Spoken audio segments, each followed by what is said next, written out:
Hello everyone, I am Nidhi Gupta. I will teach you your lesson 3 of SST, Movements of the Earth and their Effects. ठीक है, इस lesson में हम क्या पढ़ेंगे बच्चों? अर्थ कैसे मूव करती है और मूव करने से क्या इफेक्ट्स आते हैं. Okay, as you have all read that in a solar system all the planets moves around the सन, है ना. आप सबने पढ़ा है कि सोलर सिस्टम में सारे प्लैनेट्स जो है किसके चारों तरफ घूमते हैं? सन के. ठीक है, अब हमने क्या पढ़ा था इससे पहले चैप्टर में कि ग्लोब की मूवमेंट के बारे में, ग्लोब कैसे मूव करता है और क्या क्या यूजेस है ना. अब हमने क्या पढ़ा था कि ग्लोब जो है स्पिन किस पे करता है? वेस्ट टू ईस्ट डायरेक्शन, है ना. और थोड़ा सा टिल्टेड होता है. टिल्टेड मतलब टेढ़ा होता है.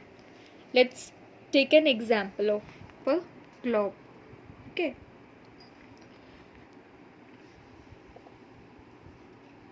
here I am taking an example of a globe.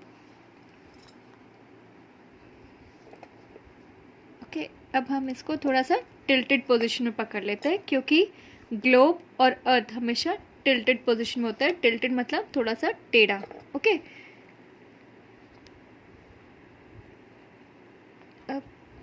ये आपका सीधा है, लुक है, और ये आपका टिल्टेड है.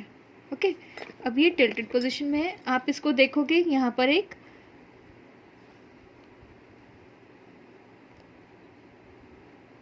लाइन डिवाइड हो रही है. ये देखो, ये वाला इक्वली हाफ में डिवाइड कर रहा है अर्थ को. ठीक है, ये आपका हो गया नॉर्थ पोल, ये आपका हो गया साउथ पोल. ओके, अब इसकी मूवमेंट किधर होती है? वेस्ट टू ईस्ट डायरेक्शन में. ये आपकी वेस्ट डायरेक्शन, ये आपकी ईस्ट डायरेक्शन, और इस डायरेक्शन में मूव करता है. कौन? अर्थ भी, और ग्लोब को भी मूव कर सकते हो. ग्लोब को तो आप ऐसे भी मूव कर सकते हो क्योंकि globe is a thing, non living thing है, और उसको आपने देखने के लिए यूज़ करते हैं ना ग्लोब को तो हम. बट अर्थ हमेशा टिल्टेड पोजिशन में होती है और इस तरह से मूव करती है. ठीक है, ऑन इट्स एक्सिस. ये इसके एक्सिस है. ओके, नॉर्थ पोल और साउथ पोल उसके एक्सिस होते हैं, उस पर वो अपने एक्सिस पे मूव करती है. इस मूवमेंट को हम बोलते हैं रोटेशन. अर्थ मूव करती है दो तरीके से. एक आपका रोटेशन है जिस तरीके से अर्थ मूव करती है, और दूसरा आपका क्या है? रेवोल्यूशन.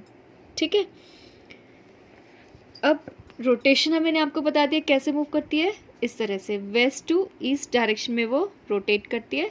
इस तरह से हल्के से टिल्टेड पोजीशन में रहती है. रेवोल्यूशन क्या होता है? अब मैं आपको रेवोल्यूशन बताती हूँ क्या होता है. Let me take another ball. अब suppose this is your sun and this is your earth.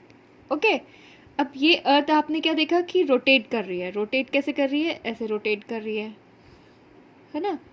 Rotate कर रही है ना.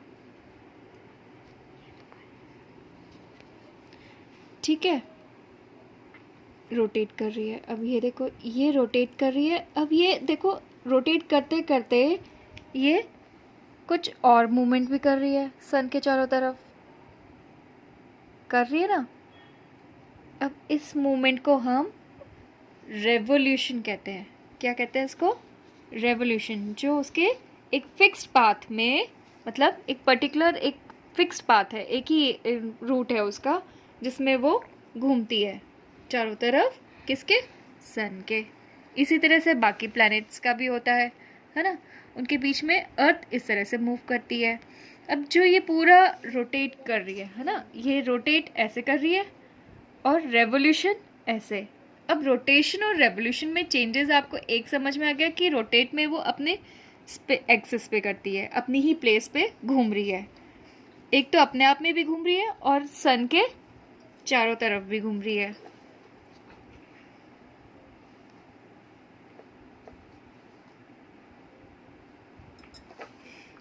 आपका सन ही भागे जा रहा है, ये देखो. ठीक है, ऐसे. अब ये देखो, अब क्या होता है कि बेटा ये आपका सन है, ये आपकी अर्थ है. अब जो पार्ट सन के कांटेक्ट में, मतलब जो सन के सामने आ रहा है, वहाँ पर आपकी डे हो जाएगी. लुक हियर, ये वाला पार्ट जो सन की सामने, जिसकी रेज सामने पड़ रही है, इस वाले पार्ट में आपकी डे होगा, ठीक है। और अब सन के जो पीछे, मतलब इधर वाले पार्ट पे तो सन की रोशनी नहीं पड़ रही है, इधर वाले पार्ट पे तो सन की रोशनी नहीं पड़ रही है ना। तो ये वाला पार्ट में क्या होगा, नाइट होगा। और इधर वाला जो सामने फ्रंट वाला पोर्शन है उसमें क्या होगा आपका, डे। और बैक वाले पार्ट में नाइट होगा, क्योंकि वहाँ पर अंधेरा हो गया, वहाँ पे तो सूरज की रोशनी नहीं पहुँची ना, इसलिए वहाँ पर अंधेरा हो गया। और जो ये साइड वाला है, अब ज़्यादा रोशनी कहाँ पड़ेगी, यहाँ पर है ना, सामने पड़ेगी। और जो इधर वाला पोर्शन है, यहाँ पर कम रोशनी रहेगी, तो यहाँ पर आपकी इवनिंग हो जाएगी। और बैक साइड में नाइट। अब जब ये रोटेट कर रही है ऐसे, तो जिधर की साइड मॉर्निंग हो रही है उधर से अर्ली मॉर्निंग होएगा, और जिधर की साइड नाइट कर रहा है उधर की साइड इवनिंग हो जाएगी। ओके, पीछे नाइट, इस तरह से क्या हो गया, ये जब रोटेशन करेगा तो वो क्या करेगा, चेंजेस, क्या चेंज लाएगा, डे और नाइट कॉज होगा। रोटेशन से क्या कॉज होगा, डे एंड नाइट। और जब वो रेवोल्यूशन ऐसे घुमाएगा तब क्या होगा, सीजन चेंज होगा। सीजन चेंज कैसे होता है बेटा, मैं आपको एक बार और बता देती हूँ। Look at this diagram. अब सीजन चेंज में क्या होता है, ये आपकी अर्थ है, ठीक है। अब ये एक तो ऐसे मूव कर रही है आपकी, है ना, इस तरह से मूव कर रही है एक तो, और दूसरा क्या है, सन की देखो रेज जिस पोर्शन में, यहाँ पर आप देख सकते हो, यहाँ पे देखो रोशनी और यहाँ अंधेरा है ना। यहाँ रोशनी है देखो जिस पार्ट में, और पीछे अंधेरा है, यहाँ रोशनी है पीछे अंधेरा यहाँ। तो जैसे ये वाले पार्ट में जहाँ पर सूरज की रोशनी पड़ रही है, यहाँ पर ये बेटा, ये वाली चीज़ जो होती है थोड़ी दूर होती है, ठीक है। ये वाली, ये दोनों सामने वाली चीज़ें जो है थोड़ा पास में रहेगी, ठीक है। तो जहाँ पर सन की रेज पड़ी है उस पोर्शन में तो समर हो जाएगा, और जिस पोर्शन में अंधेरा है उस पोर्शन में क्या हो जाएगा, विंटर हो जाएगा। मतलब इसका जो ये, अगर नॉर्थ की साइड समर है तो साउथ की साइड क्या हो जाएगा, विंटर, ठीक है। ऐसे इधर अगर साउथ की साइड समर है तो नॉर्थ की साइड क्या हो जाएगा, विंटर, ठीक है। ऐसी इधर होगा। अब ये वाले पोर्शंस जो होते हैं थोड़े दूर होते हैं, इन दोनों का डिस्टेंस दूर होता है, इसलिए यहाँ पर एक side autumn season, spring season रहता है, और पीछे वाली साइड ऑटम रहेगा। ऐसी आगे वाली साइड स्प्रिंग, क्योंकि स्प्रिंग सीजन कब शुरू होता है, जब थोड़ी हल्की हल्की गर्मियाँ शुरू होती है, सीजन चेंज होता है ना, सर्दी से गर्मी की साइड बढ़ता है, तब स्प्रिंग सीजन आता है। इसलिए इधर स्प्रिंग हो गया, इधर क्या हो गया, ऑटम, कि सर्दियों में चला गया, सारे पत्ते झड़ने शुरू हो गए, ठीक है।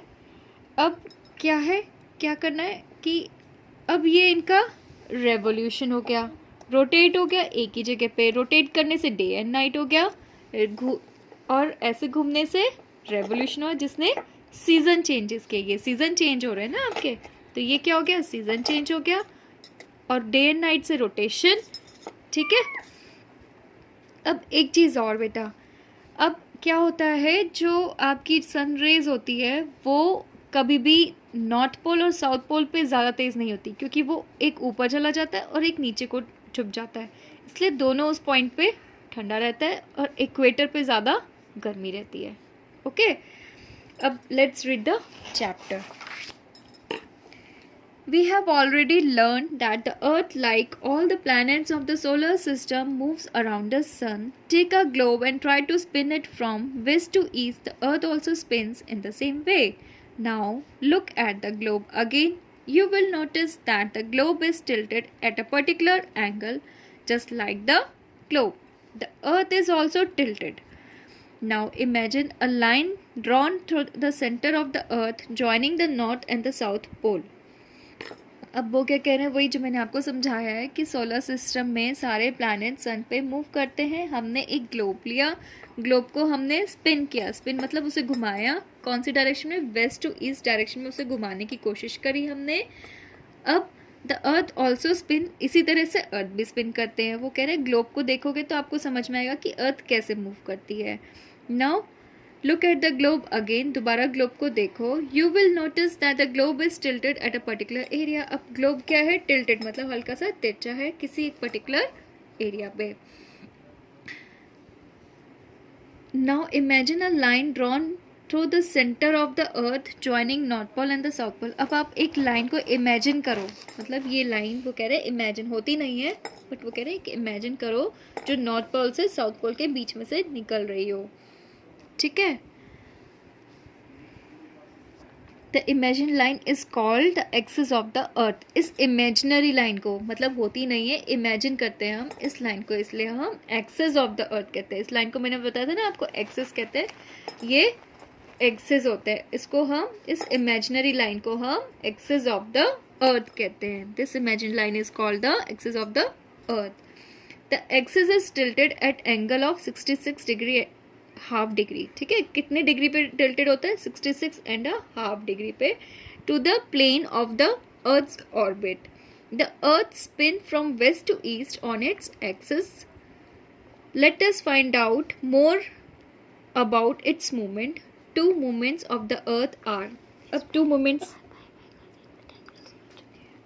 Movements are rotation and revolution, ठीक है। दो मूवमेंट कौन कौन से? एक रोटेशन और एक रेवोल्यूशन, ओके। हम rotation and revolution are the two movements of the earth. The spinning movement, अब रोटेशन क्या होता है? The spinning movement of the earth on its axis is called rotation. The earth takes 24 hours to complete one rotation. Yes, अब एक जो ये rotation करती है तो इसको पूरा एक अपने ही एक्सिस पे गोल जो घूमती है, वो अपने ही एक्सिस पे जो गोल गोल घूमती है वो अपनी एक्सिस पे, उसको कंप्लीट करने में वो कितने आवर्स लगाती है? 24 आवर्स। वो आपको पता है एक दिन, एक 1 डे इक्वल्स टू 1 डे, है ना, तो पूरा एक दिन बनता है इससे। इफेक्ट्स ऑफ द रोटेशन, अब रोटेशन के इफेक्ट क्या है? The rotation of the earth causes day and night. आपको मैंने बताया था इसका कॉजेज क्या होता है? डे और नाइट बनाता है। When the earth rotates only one part of the earth surface, earth faces the sun, उसका एक पार्ट ही सन को फेस करता है, while the other part remains away from the sun, और दूसरा पार्ट जो है सन से दूर रहता है। The part faces the sun receives sunlight, जो फेस करता है उसको सनलाइट मिलती है, while the other part is in darkness and has night, और दूसरे पार्ट में क्या होती है? नाइट होती है। As the earth rotates from west to east, जैसे ही अर्थ रोटेट करता है वेस्ट टू ईस्ट है, the sun seems to rise from the east. और सन कहाँ से राइज करता है? Yes, from where does the sun rises? Sun rises from the east, east से मूव करता है। This is the reason why places in the east get expose to the sun first, इसलिए सबसे पहले सन की रोशनी अर्थ पे ईस्ट की साइड से पड़ती है, ईस्ट की तरफ से सन को, सॉरी, इसलिए सन उधर की साइड से ज़्यादा जल्दी सन की रोशनी पड़ती है। Hence their time is ahead of the time in places in the west.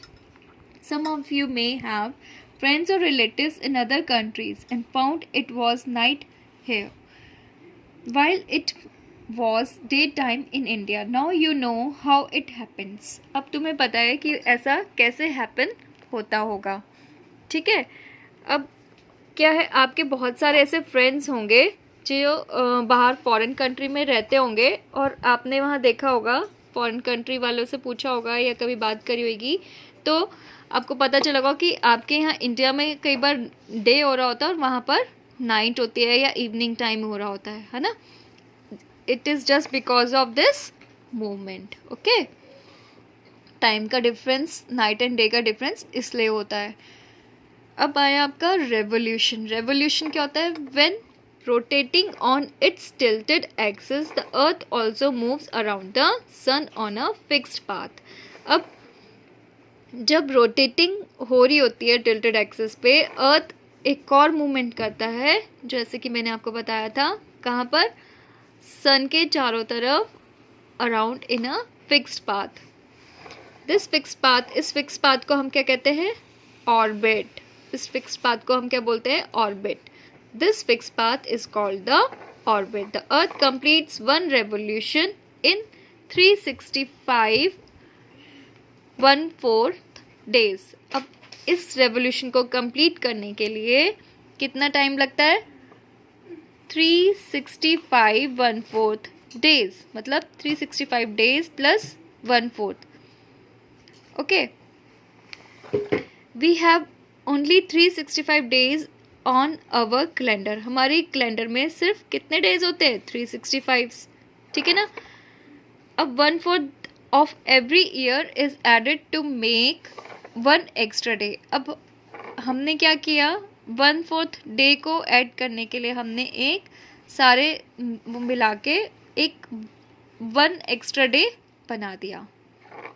This 1 extra day is added every 4th year of the month of February. और वो दिन कौन सा रखा हमने? फरवरी का. ठीक है, जिसको हम लीप ईयर बोलते हैं, है ना. Hence February has 29 days. इसलिए वो उन सब डेज, वो 1/4 डेज को मिला के एक पर्टिकुलर डे बना दिया हमने.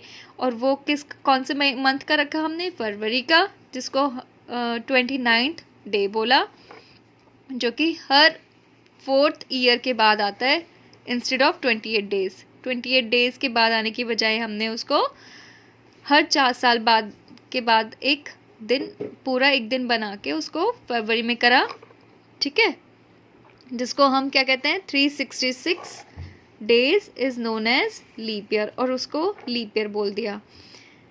This year 2016 is a leap year. और ये क्या हो गया आपका? Leap year. Calculate and tell when the next leap year will B.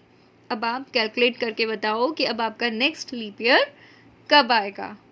Okay, this is your homework. All the other planets of the solar system also move around the sun in their own. अब इसी तरह से बाकी भी planets जो हैं इसी तरह से अपने यहाँ पूरे solar system में घूमते हैं. The time taken to move around the sun varies depending on their distance from the sun. Do you know that the moon also revolves around the earth? It makes a little more than 27 days to complete one revolution. आपको पता है, जैसे ये आपका सन है, इसके चारों तरफ अगर अर्थ घूम रही है, अर्थ घूमती है, तो सन भी अर्थ के चारों तरफ घूमता है ना. ठीक है, मून भी घूमता है. जैसे सन के चारों तरफ अर्थ घूमती है, ऐसे ही मून अर्थ के चारों तरफ घूमता है. ठीक है. A year with 366 days is called a leap year. इसमें बाय मिस्टेक बेटा 2 times दिया गया है, 366. You can take one of these and write over here 366. अब इफेक्ट ऑफ रेवोल्यूशन, जैसे रोटेशन के इफेक्ट है, अब रेवोल्यूशन के भी कुछ इफेक्ट्स हैं, है ना. The revolution of the earth around the sun causes season. मैंने आपको बताया था रोटेशन से डे एंड नाइट होता है, और रेवोल्यूशन का कॉज क्या होता है कि वो सीजन कॉज करता है. When one part of the earth faces the sun, जो पार्ट अर्थ का सन की तरफ फेस करता है, जिसका जब अर्थ का मूव सन की तरफ होता है, the other part is away from the sun. और दूसरा जो होता है, दूसरा पार्ट मतलब पीछे का हिस्सा उसका, वो सन की तरफ नहीं होता. The part of the earth that faces the sun experience summer. जो सन की तरफ फेस करता है वो समर होती है, मतलब गर्मी. while the other part experience winter. और दूसरे पार्ट में क्या होगा? Winter. There are 4 main seasons. 4 main seasons कौन कौन से हैं? ये तो आप सबको पता है, summer, winter, spring and ottoman. When the northern hemisphere experience summer in June. जब नॉर्दर्न हेमिस्फेयर में जून के टाइम समर होती है ना. हमारे यहाँ हम लोग कौन से हिस्से में रहते हैं? नॉर्दर्न पार्ट में. तो हमारे यहाँ क्या होती है? जून के मंथ में क्या होती है? समर. तो साउदर्न पार्ट में फिर क्या होगा उस टाइम पे? साउदर्न हेमिस्फेयर में क्या होगा उस टाइम पे? विंटर होगा, है ना. The vice versa. As I have explained in this diagram to you. Okay. And these are your new words. Axis क्या होता है? I have already taught to you an imaginary line passing through the center of the earth on which it spins. एक imaginary line जो अर्थ के centre में होती है, से जाती है, मतलब हम इमेजिन करते हैं, एक्चुअल में होती नहीं है, इसलिए उसको इमेजिनरी लाइन बोलते हैं। और north pole to south pole तक उसको हम इमेजिन करते हैं, जिस पे वो स्पिन करती है। ठीक है। अब ऑर्बिट, ऑर्बिट आपका ये होता है एक फिक्स्ड पाथ को हम ऑर्बिट बोलते हैं, जिस पे अर्थ घूमती है, मूव करती है। The path followed by the earth around the sun. Okay okay, hope you all understand the lesson. Thank you, class.